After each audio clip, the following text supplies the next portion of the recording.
Dear white people, I need you to watch this video in its entirety. Listen to what this man has to say.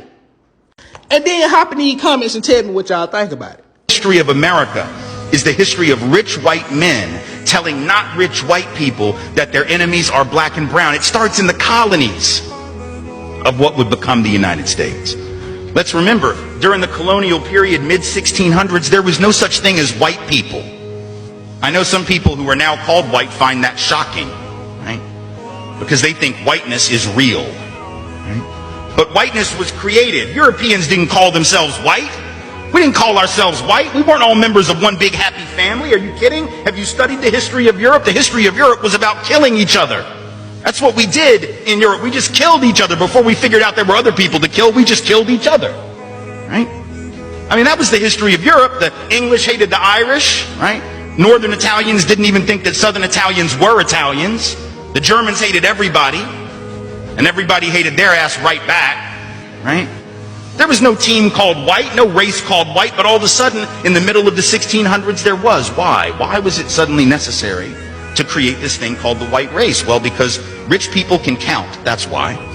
And so rich folks looked around, the ones that owned all the land, you know, in the colonies, the colonial elite looked around and they realized something, that they were heavily outnumbered by African enslaved folks, by European indentured servants who were just one level above a slave, or other Europeans who weren't technically indentured servants, but they were still peasants, didn't have any money, didn't have any land, and they could do the math. They added it up and they were like, damn, we got to figure out a way to split these folks apart from one another or they're going to rise up and take our stuff, right? Because after a while, these black folks who were enslaved Africans and these quote-unquote white folks who were poor Europeans are going to figure out they're all getting played by these rich people, right? So ultimately, the rich figure out they got to come up with some way to get somebody in that group on their team. The easiest thing is to get the poor Europeans, right? Because at least they look like you. They sort of share some of the customs and the culture. So they all of a sudden create this thing called whiteness, and they say, now you're part of the club.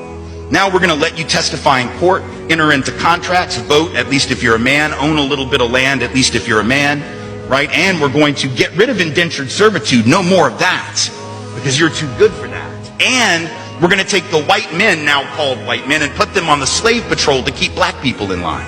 Give them a horse and a gun and a badge and make them feel big and powerful, right? They're still poor.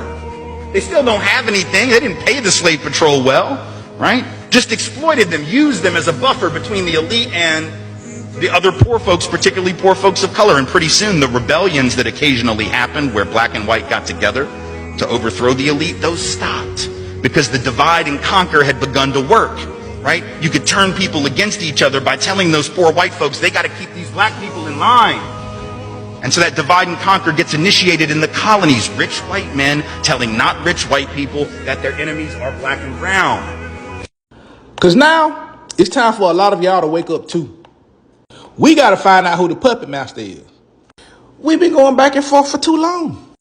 It makes it seem like we've been going back and forth since the beginning of time, but research shows that that's not true.